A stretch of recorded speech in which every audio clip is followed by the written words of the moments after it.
ನಮಸ್ಕಾರ ಎಲ್ಲರಿಗೂ ಚಕ್ರವರ್ತಿ ಯೂಟ್ಯೂಬ್ ಚಾನಲ್ಗೆ ಸ್ವಾಗತ ಮತ್ತು ಸುಸ್ವಾಗತ. ಸೌಜನ್ಯ ಪರ ಹೋರಾಟಗಾರರಿಗೆ ಚಕ್ರವರ್ತಿ ಮಾಡ್ತಕ್ಕಂಥ ನಮಸ್ಕಾರಗಳು. ಮಹೇಶ್ ಶೆಟ್ಟಿ ತಿಮ್ಮರೊಡ್ಡಿ ಹಿಂದೂಗಳ ಹೃದಯ ಸಾಮ್ರಾಟ, ಎಷ್ಟೋ ಹೆಣ್ಣು ಮಕ್ಕಳ ಆಶಾಕಿರಣ, ಕರ್ನಾಟಕ ತಾಯಂದಿರ ಮುದ್ದಿನ ಮಗ ಮಹೇಶ್ ಶೆಟ್ಟಿ ತಿಮ್ಮರೊಡ್ಡಿ ಅವರಿಗೆ ಮೂರನೇ ಬಾರಿ ಗಡಿಪಾರಿನ ಆದೇಶವನ್ನು ಪುತ್ತೂರಿನ AC ಅವರು ನೀಡಿದ್ದಾರೆ. Very good, no problem.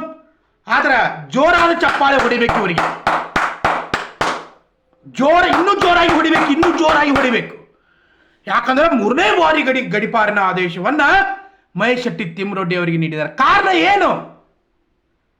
ಕಾರಣ ಏನಂದ್ರ ಮಹೇಶ್ ಶೆಟ್ಟಿ ತಿಮ್ಮರೊಡ್ಡಿ ಅವರು ಮಾಡಿರ್ತಕ್ಕಂಥ ತಪ್ಪುಗಳೇನು ಗೊತ್ತೇನ್ರಿ?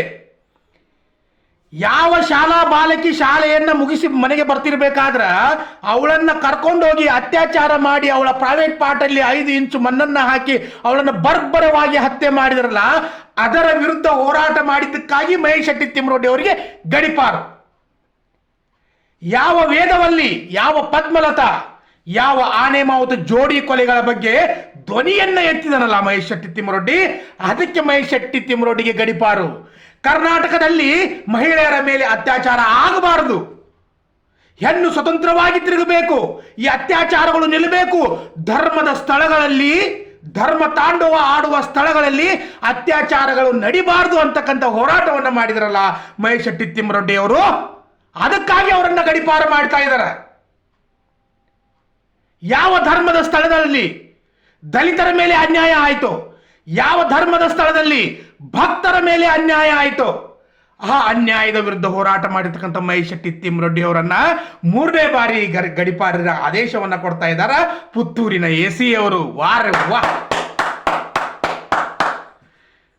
ಯಾವ ವ್ಯಕ್ತಿಗಳು ಭೂರಹಿತ ಬಡವ ತಂದ ಸರ್ಕಾರದಿಂದ 7 ಎಕರೆ ಜಮೀನನ್ನ ಪಡ್ಕೊಂಡು ಐಷಾರಾಮಿ ಜೀವನವನ್ನ ಮಾಡ್ತಾ ಇದಾರಲ್ಲ, ಅದರ ವಿರುದ್ಧ ಧ್ವನಿ ಎತ್ತಿದ್ದಕ್ಕಾಗಿ ಮಹೇಶ್ ಶೆಟ್ಟಿ ತಿಮ್ಮರೊಡ್ಡಿ ಅವರು ಗಡಿಪಾರವನ್ನ ಮಾಡಿದಾರ. ಶಬಾಷ್ ಶಬಾಷ್ ಶಬಾಷ್ ಶಬಾಷ್ ಶಬಾಷ್. ಸಾವಿರಾರು ಎಕರೆ ಭೂ ಕಬಳಿಕೆಯನ್ನ ಮಾಡಿ ಐಷಾರಾಮಿ ದೇಶ ವಿದೇಶಗಳಲ್ಲಿ ಆಸ್ತಿಯನ್ನ ಮಾಡಿಟ್ಕೊಂಡು ಐಷಾರಾಮಿ ಜೀವನವನ್ನ ಮಾಡ್ತಾ ಇದಾರಲ್ಲ, ಅದರ ವಿರುದ್ಧ ಧ್ವನಿ ಎದ್ದಿದ್ದಕ್ಕಾಗಿ ಮಹೇಶ್ ಶೆಟ್ಟಿ ತಿಮ್ಮರೊಡ್ಡಿ ಅವರನ್ನ ಮೂರನೇ ಬಾರಿ ಗಡಿಪಾರು ಮಾಡಿದ್ರು. ವಿಚಾರ ಮಾಡೋ ಮಾತದ ಹಿಂದೂಗಳ ಹೃದಯ ಸಾಮ್ರಾಟ, ಹೆಣ್ಣು ಮಕ್ಕಳ ಆಶಾಕಿರಣ, ಕರ್ನಾಟಕದ ತಾಯಂದಿರ ಮುದ್ದಿನ ಮಗ ಮಹೇಶ್ ಶೆಟ್ಟಿ ತಿಮ್ಮರೊಡ್ಡಿ ಅವರನ್ನ ಮೂರನೇ ಬಾರಿ ಗಡಿಪಾರಿನ ಆದೇಶವನ್ನ ಮಾಡಿದಾರ. ಈಗಾಗಲೇ 2 ಬಾರಿ. ನೋಡ್ರಿ, ಷಡ್ಯಂತ್ರ ನಾವು ಮಾಡ್ತಾ ಇರೋದಲ್ಲ. ಷಡ್ಯಂತ್ರ ಸೌಜನ್ಯ ಪರ ಹೋರಾಟಗಾರರು ಮಾಡಲಿಲ್ಲ. ಯಾವತ್ತು ಧರ್ಮಸ್ಥಳ ಕುರಿತು ಅವಹೇಳನಕಾರಿ ಶಬ್ದವನ್ನು ಮಾತಾಡಲಿಲ್ಲ, ಯಾವತ್ತು ಧರ್ಮದ ಬಗ್ಗೆ ಅವಹೇಳನಕಾರಿ ಶಬ್ದವನ್ನು ಮಾತಾಡಲಿಲ್ಲ. ಆದರೆ ಇಲ್ಲ ಸಲ್ಲದ ಆರೋಪಗಳನ್ನ ಮಾಡಿ ಮಹೇಶ್ ಶೆಟ್ಟಿ ತಿಮ್ಮರೊಡ್ಡಿ ಅವರನ್ನ ಗಡಿಪಾರಿನ ಆದೇಶವನ್ನು ಇಟ್ಟಿದ್ದಾರೆ. ಅಂದ್ರೆ ವಿಚಾರ ಮಾಡ್ಬೇಕ್ರಿ, ಇದಕ್ಕೆ ಎಲ್ಲಿ ಷಡ್ಯಂತ್ರ? ಯಾವುದು ಷಡ್ಯಂತ್ರ? ಸೌಜನ್ಯಗಾಗಿ ಹೋರಾಟ ಮಾಡೋದು ಷಡ್ಯಂತ್ರ, ಕರ್ನಾಟಕದ ಹೆಣ್ಣು ಮಕ್ಕಳಿಗಾಗಿ ನ್ಯಾಯವನ್ನು ಕೊಡಿಸೋದಕ್ಕೆ ಹೋರಾಟ ಮಾಡೋದು ಷಡ್ಯಂತ್ರ, ಧರ್ಮದ ಸ್ಥಳದಲ್ಲಿ ಅನ್ಯಾಯ ನಡೀತಾ ಇರಬೇಕಾದ್ರೆ ಅದರ ವಿರುದ್ಧ ಹೋರಾಟ ಮಾಡೋದು ಷಡ್ಯಂತ್ರ ಏನ್ರಿ?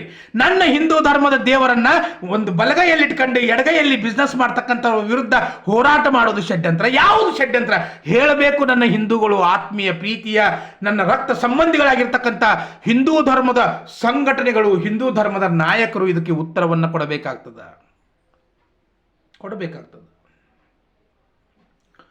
ಮಹೇಶ್ ಶೆಟ್ಟಿ ತಿಮ್ಮರೊಡ್ಡಿ 2 ಬಾರಿ ಗಡಿಪಾರಿನ ಆದೇಶ ಬಂದಿತ್ತು. 2 ಬಾರಿ ಕೂಡ ಮಾನ್ಯ ಉಚ್ಚ ನ್ಯಾಯಾಲಯ ನಿಮ್ಮ ಉದ್ದೇಶ ಸರಿಯಾಗಿಲ್ಲ, ನಿಮ್ಮ ಕಾರಣಗಳು ಸರಿಯಾಗಿಲ್ಲ ಅದು ತಿಳ್ಕೊಂಡ ಗಡಿಪಾರಿನ ಆದೇಶವನ್ನ ರದ್ದು ಮಾಡಿದ್ರು. ಆದರೂ ಕೂಡ ಈ ಒಂದು ಬಲಾಢ್ಯ ಶಕ್ತಿಯಾಗಿರ್ತಕ್ಕಂಥ ಮಹೇಶ್ ಶೆಟ್ಟಿ ತಿಮ್ಮರೊಡ್ಡಿ ಅವರ ಹೆಸರನ್ನ ಕೇಳಿದ್ರ ಈ ಅತ್ಯಾಚಾರಿಗಳ ಬುಡ ನಡಗ್ತದ, ಹಿಂಗೆ ಗಡ ಗಡ ಗಡ ಗಡ ಗಡ ಗಡ ನಡಗ್ತದ. ಮಹೇಶ್ ಶೆಟ್ಟಿ ತಿಮ್ಮರೊಡ್ಡಿ ಅವರನ್ನ ನೋಡಿದ್ರೆ ಮುಕ್ಕುಳೆಯಾಗಿನ ರಕ್ತ ಬರಾಕ್ ಹಿಡಿತದ. ಅದಕ್ಕೆ ಮತ್ತೇನು ಮಾಡ್ಯಾರಪ್ಪ ಅಂದ್ರೆ ಅವ್ರ ಮೇಲೆ ಇಲ್ಲ ಸಲ್ಲದ ಆರೋಪಗಳನ್ನ ನೋಡ್ರಿ, ಎಂತೆಂಥ ಆರೋಪಗಳು. ನಗಬೇಕು, ಏನು ಇವ್ರನ್ನ ಅತ್ಯಾಚಾರಿಗಳನ್ನ ಹೋಗಿ ಮೆಟ್ಲಿ ಹೇಲ್ ಹಚ್ಚು ಹೊಡಿಬೇಕು, ಒಂದು ಅರ್ಥ ಆಗ್ತಾ ಇಲ್ಲ. ಕಾರಣ ನೋಡ್ರಿ, ಬಹಳ ಕಾರಣ ಹೇಳಂಗಿಲ್ಲ, 1-2-3 ಕಾರಣ ಹೇಳ್ತೀನಿ ನೋಡ್ರಿ. 1ನೇ ಕಾರಣ, ಮಹೇಶ್ ಶೆಟ್ಟಿ ತಿಮ್ಮರೊಡ್ಡಿ ಅವರು ಜಾತಿ ಧರ್ಮದ ವಿರುದ್ಧ ಮಾತಾಡಿದಾರ, ಸಮಾಜದಲ್ಲಿ ಅಶಾಂತಿಯನ್ನ ಎಬ್ಬಿಸಿದಾರತ್ತರಿ.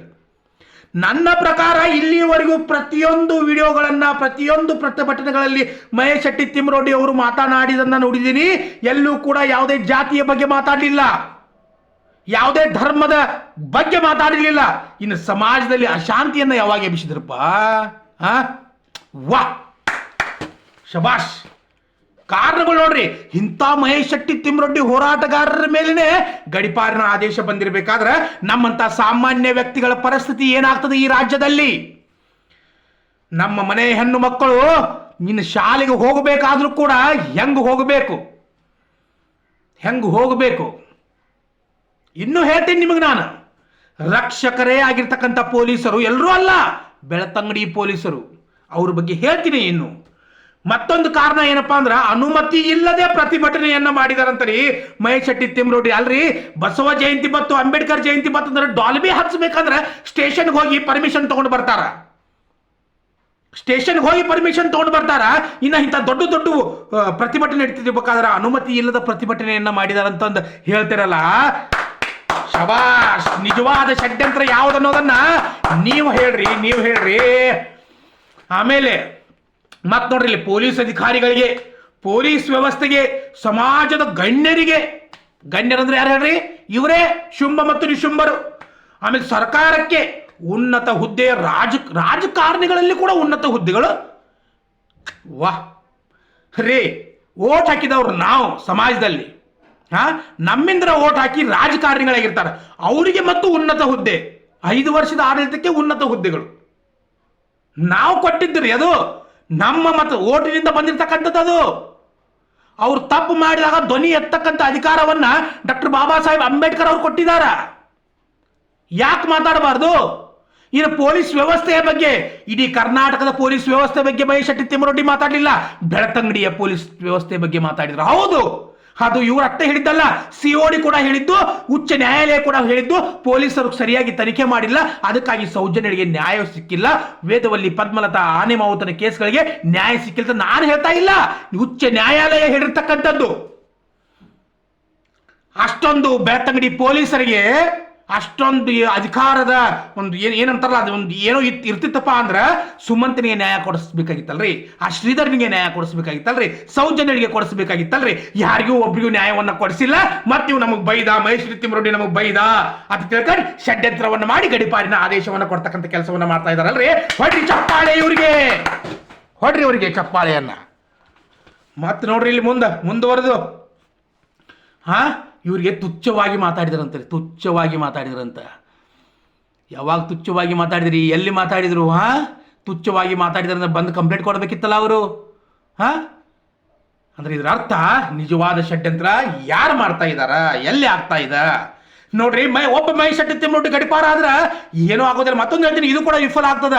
ಇದು ಕೂಡ ಕೋರ್ಟ್ನಿಂದ ಇದು ಕೂಡ ವಿಫಲ ಆಗ್ತದೆ ನಿಮ್ದು. ಯಾರು ಅತ್ಯಾಚಾರ ಮಾಡಿದಾರಲ್ಲ ಅವರನ್ನ ಕಂಡುಹಿಡಿರಿ, ಅವರನ್ನ ಜೈಲಿಗೆ ಹಾಕ್ರಿ.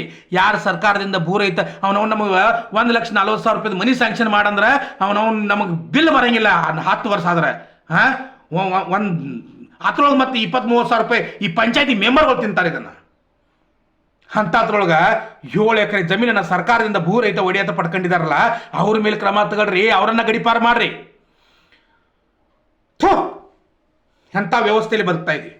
ಮತ್ತೆ ಬರ್ತೀನಿ. ನಮಸ್ಕಾರ ಎಲ್ಲರೂ. ಜೈ ಹಿಂದ್, ಜೈ ಕರ್ನಾಟಕ ಮಾತೆ, ಜೈ ಮಹೇಶ್ ಶೆಟ್ಟಿ ತಿಮ್ಮರೊಡ್ಡಿ, ಜೈ ಮಟ್ಟಣ್ಣನವರ್.